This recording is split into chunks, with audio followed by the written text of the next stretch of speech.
War is usually about us versus them. You look through the scope, you see something with too many eyes or scales, and you pull the trigger. But on the planet Argent V, the them is you. We are fighting the Mirror-Horde, a biological anomaly that doesn't just invade, it reflects. They are composed of a liquid metallic alloy that acts as a perfect real-time quantum observer. If you point a plasma rifle at them, their surface ripples, and suddenly they are holding a plasma rifle. If you engage active camouflage, they vanish too. They don't just mimic your gear, they mimic your face, your biometric signature, and your squad's tactical movements. In the first week of the invasion, entire divisions wiped themselves out in blue-on-blue incidents. You'd be in a trench, you'd turn around and see your own sergeant. He'd look you in the eye, call you by name, and then shove a monofilament blade through your throat. You can't fight an enemy that wears your own soul like a suit of armor. High-tech warfare became a death sentence.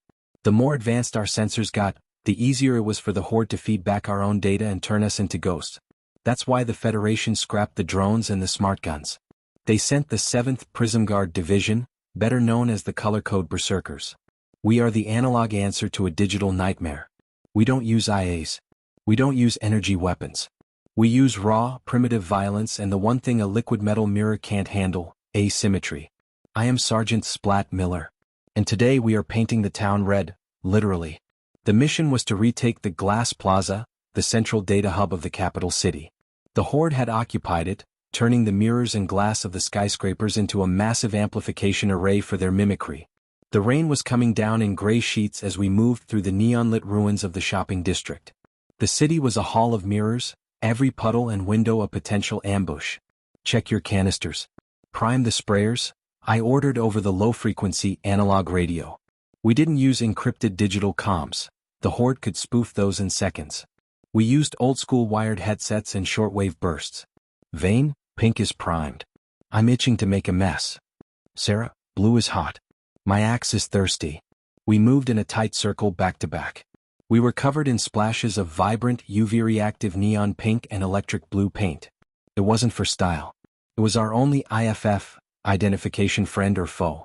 The Mirror-Horde can replicate our shape and our gear, but they replicate it as a reflection. They can't simulate the chaotic, physical splatter of liquid paint in real time without a delay. If it isn't glowing pink and blue and it isn't swinging an axe at an alien, you kill it. The first attack came from the reflections in the rain-slicked pavement. 3 Marines climbed out of the puddles. They looked exactly like us. They wore our dented black armor. They carried our heavy power axes. They even had the same scars on their visors. But they were too perfect. They were clean. Paint them. I roared. Vane triggered the wrist-mounted sprayer. A thick, viscous cloud of neon pink paint erupted, coating the 3 mimics. For a split second, the Horde tried to adjust, their liquid metal skin rippling as they tried to absorb the color. But paint isn't light, it's matter. It clumped. It smeared. It didn't reflect correctly. The mimics looked like glitching statues, their silver skin peeking through the pink mess. Not US. Take their heads. I swung my power axe, a 60-pound slab of reinforced tungsten tipped with a high-frequency vibrating edge. I didn't aim for a weak spot. Mimics don't have them. I aimed to shatter the geometry. My axe connected with the Sergeant Miller mimic's shoulder. Crack shatter. It didn't bleed. It sounded like a sledgehammer hitting a mirror. A spray of liquid mercury and chrome shards exploded outward. The mimic didn't feel pain, but it lost its structural integrity. Its arm fell away, dissolving back into a puddle of silver goo before it could reform. Sarah was right behind me, her blue-painted axe carving a horizontal arc through the other 2. They shattered like glass, their reflected faces twisted in a silent, mirrored scream. Don't stop. The plaza is 5 blocks out. They're going to saturate the zone. As we pushed deeper, the Horde stopped trying to be subtle. They realized that one-to-one mimicry wasn't working against the paint. So they scaled up. The skyscrapers around us began to melt. Thousands of gallons of the liquid metal Horde poured down the sides of the buildings like a silver waterfall. They hit the ground and began to coalesce into a mirror wave, a wall of reflective shapes that mimicked everything in the street. They turned into cars, into barricades, and then into 100 versions of us. Paint bombs? Now. Sarah threw 2 canisters into the air. I tracked them with my eyes and fired a single kinetic slug from my sidearm. Pop whoosh. The canisters exploded in mid-air, raining a storm of neon blue and pink over the entire street. The world turned into a psychedelic nightmare. The silver wave was suddenly a mess of clashing colors. The mimics struggled to process the input. Their surfaces shimmered frantically, trying to match the random splatter patterns. They were stuttering, their forms flickering between being humans, silver blobs, and distorted reflections of the neon signs above. Berserker charge. Clear the square. We went in. This wasn't a tactical engagement, it was a mosh pit of industrial destruction. We weren't soldiers anymore, we were wrecking balls. I slammed into a mimic that was halfway through turning into a copy of me. I buried my axe into its chest, the vibrating blade humming as it ground the metallic alien into powder. The air was thick with the scent of ozone and the heavy, chemical smell of the paint. Every time we swung, we left a trail of neon light in the gray rain. We were the only real things in a city of illusions. I saw Vane get tackled by a Mirror-Hound, a six-legged horror the Horde had created by reflecting the city's stray dogs and scaling them up. It was a mass of razor-sharp silver teeth. Vane didn't panic. He grabbed a handful of pink paint from his own chest plate and smeared it across the creature's eyes. The hound recoiled, its sensory reflection blinded by the opaque pigment. Vane brought his spiked club down on its skull, shattering the entity into 1,000 mercury droplets. Cap. The data hub. It's forming the core. Sarah pointed toward the center of the glass plaza. The data hub wasn't a building anymore. It was a pulsing 50-foot-tall silver brain.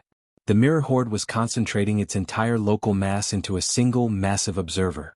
It wasn't just reflecting us now, it was reflecting the entire city. The surface of the core showed the sky, the buildings, and us, but it was twisting them, creating a localized gravity well of reflected light. If that thing finishes sinking, it'll be able to reflect our thoughts before we even have them. Sarah yelled over the roar of the wind. Not if we break the mirror. I grabbed a blanket charge, a massive sheet of black, light-absorbing fabric coated in adhesive and neon paint. We have to blind it. We charged the core. The Mirror-Horde sent everything it had to stop us. Hundreds of silver limbs reached out from the pavement, trying to snare our boots. Mimics of our fallen brothers rose from the piles of chrome dust, their faces hollow and reflective. For the dead. For the real. I screamed, my voice hoarse. I leaped onto the base of the pulsing silver brain. The surface was cold, vibrating with a high-pitched hum. I could see myself in the reflection, bloody, covered in pink paint, an axe held high. The reflection looked back and smiled, its own axe rising to meet mine. I didn't swing at the reflection. I slapped the blanket charge across the face of the core. The effect was instantaneous. The core's primary sensory input was suddenly nothing. Just a void of black fabric and neon pink splatter. The observer was blinded. The entire plaza began to shake. The liquid metal surface of the core turned from silver to a dull, matte gray. It couldn't see, so it couldn't be. The mimicry failed. Around the square, the Mirror-Horde warriors began to lose their shapes, melting back into featureless puddles of mercury. Now, break it. Sarah and Vane joined me on the core. We brought our power axes down in a synchronized strike. Cable. The sound was like a mountain of glass shattering. The core didn't just break, it detonated. The internal pressure of the mimicry matrix, now blind and confused, turned inward. The 50-foot brain exploded into 1,000,000,000,000 silver needles. We dove behind our heavy shields as the shrapnel storm washed over us, the metal clinking against our armor like 1,000,000,000 coins hitting a sidewalk. When the dust settled, the plaza was empty. The rain continued to fall, washing the neon paint into the gutters. There were no silver waterfalls. No faceless marines. No reflections in the puddles, just the gray, broken reality of a city in ruins. I stood up, my axe chipped and my armor ruined. I looked at Sarah and Vane. They were covered in blue and pink, their faces weary but their eyes clear. You look like a goddamn rainbow, Sarge, Vane grunted, leaning on his club. Better a rainbow than a reflection, Vane, I said, looking at the gray sky. The Mirror-Horde had been neutralized in this sector. They had tried to conquer us by becoming us, but they forgot one thing about humanity. We aren't defined by our gear or our faces. We're defined by the mess we make, the blood we spill, and the chaotic, unreflectable will to survive. You can copy a man's axe, but you can't copy the hate that swings it. Humanity had proven the ultimate truth of the Extinction War. In a universe of perfect reflections, the only way to win is to be too messy, too loud, and too colorful to be imitated. We are the Color-Code Berserkers. And we just broke the mirror.